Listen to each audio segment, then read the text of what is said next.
Oui, oh, pardon. Je m'excuse, mais alors vraiment, avec ces jeux de sable, on ne sait plus. Tout se ressemble, alors on confond facilement. Hein. Ouais. Attention avec le sable. Oui, tu ne lances pas de sable, chérie, tu vois, il est plus. Oui, c'est un peu dangereux. Tout à fait, ouais. Qu'est-ce qu'il a aux yeux, le vôtre? C'est une maladie? Ah, non, simplement il a un léger strabisme depuis la naissance, comme tous les bébés.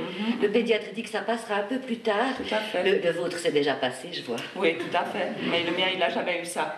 Non, il est né les yeux grands ouverts sur le monde, un regard magnifique qu'il a toujours gardé. Ouais. Oui, c'est de toi qu'on parle, chouchou. Mais oui. Oui, tu ne me connais pas encore.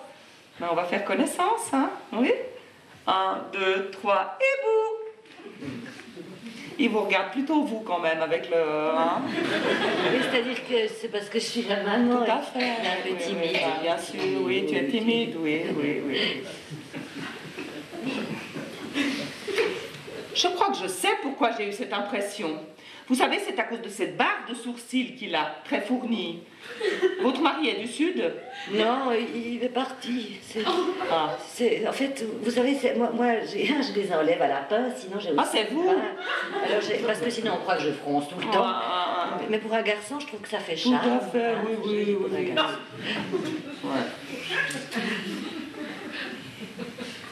Non, tu laisses le bonnet maintenant. Oh, tu laisses le bonnet maintenant, sur les... Ah non, mais il a des otites à répétition, alors je préfère qu'il garde le bonnet. Oui, ma pauvre. Ouais. On dit que c'est la maladie du XXe siècle chez les tout petits, hein, les oreilles, les gorges-oreilles, pollution. Et vous faites quoi à la contre? Ben alors le pédiatre me prescrit des antibiotiques parce que faire attention chaque fois aux otites, oui. Et vous dites oui? Ben, c'est-à-dire que... Chaque fois. Mais vous devez apprendre à dire non. Vous savez, les blouses blanches, c'est terrible. Hein? Petit à petit, il y a d'autres techniques tout à fait efficaces pour lutter contre l'otite. Je vous assure. Alors, il y a l'homéopathie qui fonctionne très très bien chez les tout petits. Ou alors, il y a, moi j'ai un ostéopathe, un type merveilleux, qui a une théorie tout à fait fascinante sur les otites. Il dit que au moment de la naissance, l'enfant n'a pas encore les plaques du crâne tout à fait soudées les unes aux autres. Et dans les accouchements difficiles, comme ça a dû être le cas pour le vôtre, il semblerait que ces plaques bouchent le conduit auditif et le liquide petit à petit s'accumule, s'infecte et bon, on en arrive à des solutions lourdes comme végétation, amygdale, pose de drain. C'est lourd pour l'enfant quand même. Alors il semblerait qu'en quelques séances de manipulation, l'ostéopathe peut, en bougeant ces plaques, qui sont comme des plaques tectoniques, si vous voulez, libérer les conduits auditifs, le liquide s'écoule et on évite l'opération. C'est intéressant, je vais en parler à mon pédiatre, parce que si on peut éviter les... Ben oui. Il dit aussi, d'ailleurs, il a une théorie tout à fait intéressante, il dit que les enfants qui ont des otites à répétition, c'est souvent des enfants qui ne veulent pas entendre. Hein.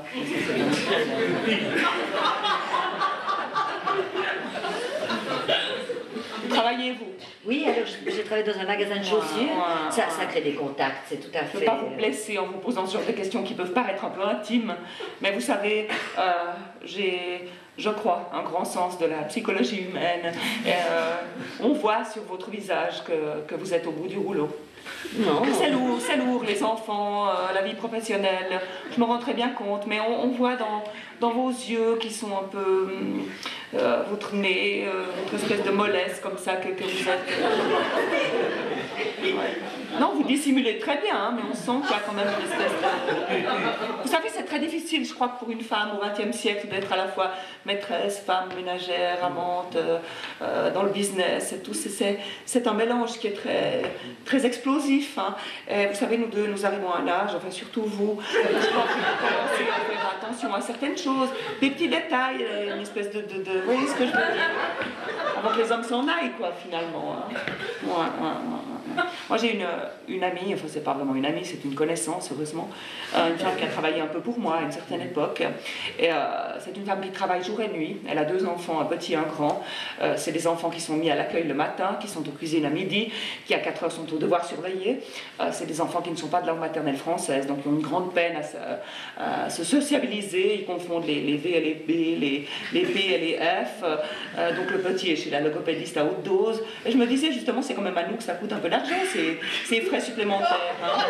La prévention et la bon dos au bout d'un moment. Et le grand est à la limite de la délinquance juvénile. C'est des enfants qui, naturellement, ont la clé autour du cou. Ils rentrent chez eux, ils se mettent immédiatement devant ces jeux violents. La mère rentre du travail harassée de fatigue et leur donne cette espèce de nourriture extrêmement grasse qu'ils mangent dans leur pays. Des enfants qui sont déjà... Hein, ça aussi, ça va nous coûter plus tard. Et la femme repart travailler. Naturellement, elle peut aller faire les bureaux. La nuit, les gens normaux ne travaillent pas. Donc, elle passe sa nuit à faire des... Et le lendemain matin, ça recommence. Et je me disais, justement, c'est quand même fascinant qu'on ne puisse pas faire la distinction entre le confort matériel et le confort spirituel. Parce que cette femme, qu'est-ce qu'elle veut finalement? Construire sa maison dans son pays, elle achète son terrain, puis après chaque centime on le met là-bas. Qu'est-ce qu'elle espère? Ses enfants qui seront junkies un jour, à manger des cappuccinos ou des merguez là-bas sur sa terrasse. Je crois qu'il y a un moment donné où il faut dans la vie poser des priorités. Vous savez, moi je pense qu'on n'a pas le choix. On a toujours le choix. Alors moi je dis, on a toujours le choix entre la vie matérielle, le confort matériel et le confort spirituel. Vous savez, moi, j'ai travaillé jusqu'à 38 ans, j'ai une carrière exemplaire, j'étais la secrétaire de mon mari. À 38 ans, j'ai eu Kevin. Je l'ai eu tout de suite après l'arrêt de la contraception.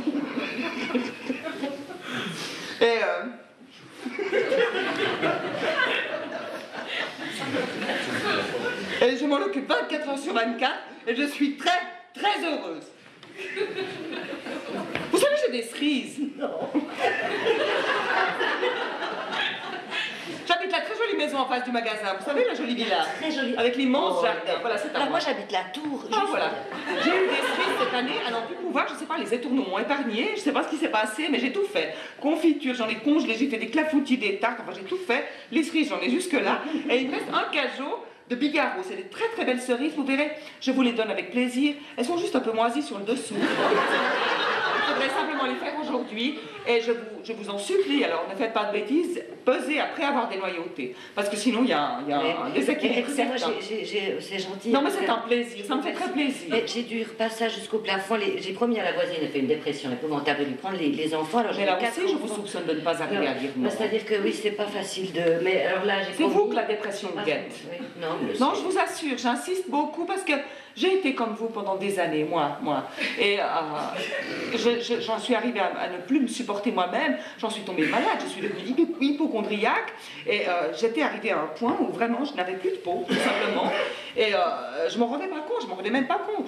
Et petit à petit, je me suis effritée comme ça, comme une... Et un jour, j'étais chez un de mes thérapeutes, je me souviens plus lequel, enfin peu importe. Et je trouve sur la table, au milieu des magazines, un petit fascicule, un petit livre tout simple, tout bête, qui s'appelait « Apprendre à dire non ». Je l'ouvre et je tombe sur cette phrase superbe, cette histoire magnifique. Vous la connaissez, l'histoire des clés? Non. Oh, c'est l'histoire d'un type qui cherche ses clés. Il cherche ses clés, un autre type arrive, lui dit « Qu'est-ce que vous faites ?»« Je cherche mes clés. » L'autre type s'abaisse à sa hauteur et se met à chercher avec lui. Et ça dure un bon moment, et au bout d'une heure, le type lui dit « Mais enfin, vous les avez perdues où, vos clés ?» Et l'autre type lui dit « Là-bas. » Il dit « Mais là, pourquoi est-ce que vous cherchez ici ?» Et le premier lui répond cette phrase extraordinaire, « Parce qu'ici, il y a de la lumière. » Et vous savez, cette phrase, moi, a transformé ma vie. Tout à coup, j'ai compris dans ma chair ce qui se passait en moi. Vous comprenez la métaphore? C'est une histoire splendide. Mais je vais vous donner ce petit livre-là. Ouais, on va faire comme ça. Oui. Parce que vous savez, ces cerises, finalement, il y a un ascenseur dans votre... Oui. Ben, je peux vous les apporter. Oui. Le petit cajot, c'est pas lui, je vous les apporte avec plaisir. Oui, écoutez, en fait, Et je vous donnerai ce livre en même temps, oui. apprendre à dire oui. non, apprendre à dire oui. non. Oui. Voilà. Non. Hein? On fait comme ça? Écoutez, je sais pas faire des confitures. Oh. Moi, je les achète, je gagne du temps, elles sont très bonnes. En fait. Oh, c'est très différent. Hein? Alors vraiment, simplement vous dénoyauter avant de peser. Oui, Hein? j'ai pas le courage, je sais pas faire des confitures, je fais pas de confitures, donc... Mais moi, je peux vous les faire, des confitures. C'est vrai? Mais oui. Alors, volontiers. Avec grand si vous faites plaisir. des confitures, alors ça... Ah, ça me fait plaisir. Les beaux, alors c'est un Mais oui, plaisir que j'accepte. simplement vous me gardiez le petit mercredi alors. Oui. Hein? Alors le matin, je suis au magasin parce que je vais garder les miens, puis alors après... Très bien, bah, vous prenez le mien, vous travaillez dans quoi déjà? Un magasin de chaussures. Parfait, il jouera avec les cartons, il sera tout content. Et puis à midi, qu'est-ce que vous faites à manger? Alors oui, alors à midi, il n'y a pas de problème quand il y en a pour deux, il y en a pour Tout trois. à fait, ouais. Oh, je vais leur faire un hachis parmentier. Très bien. Les enfants adorent parce qu'ils peuvent jouer avec la sauce. Ça veut dire avec viande? Oui. Mais nous, on n'est pas très viande chez nous. Non. On est plutôt poisson. Oui. Vous savez ce que vous pouvez faire? Vous pouvez le faire Mais un les petit miens, filet. ils ne mangent pas de poisson. Bah, vous leur faites votre machine, là, et puis vous lui faites une petite sauce ou un petit turbo, poché. Vous pochez, ça veut dire c'est avec une passoire, c'est à la vapeur, comme ça, il n'y a pas de gras, rien du tout. Les pommes de terre, c'est les vraies pommes de terre, j'imagine. Oui, alors c'est-à-dire que comme je finis à moins quart du magasin, alors je fais la stocky, parce que c'est très bien. Donc, vous savez ce que vous faites? Quand vous avez fini votre passage, vous mettez 2-3 petites pommes de terre ce soir. Après, vous les mettez au frigo, sous plastique. Et demain, vous rajoutez un flocon de beurre. Il ne verra pas la différence pour une fois. Hein? On fait comme ça? Après, j'aime bien qu'il se repose un moment. Oui, alors je le mets à la sieste. C'est possible, vous avez plus d'une pièce ou bien? Oui, alors oui. Très bien.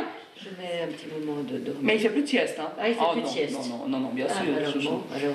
Ah, vous le mettez dans un petit coin tranquille, il sera, avec le dictionnaire sur les genoux, il est très content. Avec les miens parce que le raison des Non, alors pas de, non.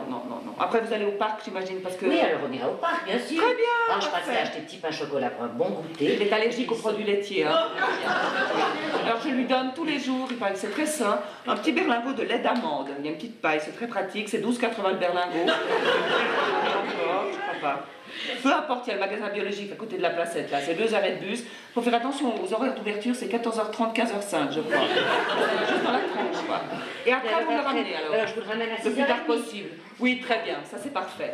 Puis comme ça, moi, je vous donnerai ces cerises. Oui, mais je ne sais pas faire les confitures. Bah, ça fait rien, moi, je vous les fais, les confitures. Mais il faut que vous me gardiez le petit mercredi, alors. Et puis, je vous le ramène à 6h30. Parfait, puis moi, je vous donne ces cerises. Mais je ne sais pas faire les confitures. Ça fait rien, je vous les fais. Faut que vous me gardiez le petit mercredi, c'est tout. Et puis, je vous le ramène à 6h30. Oui,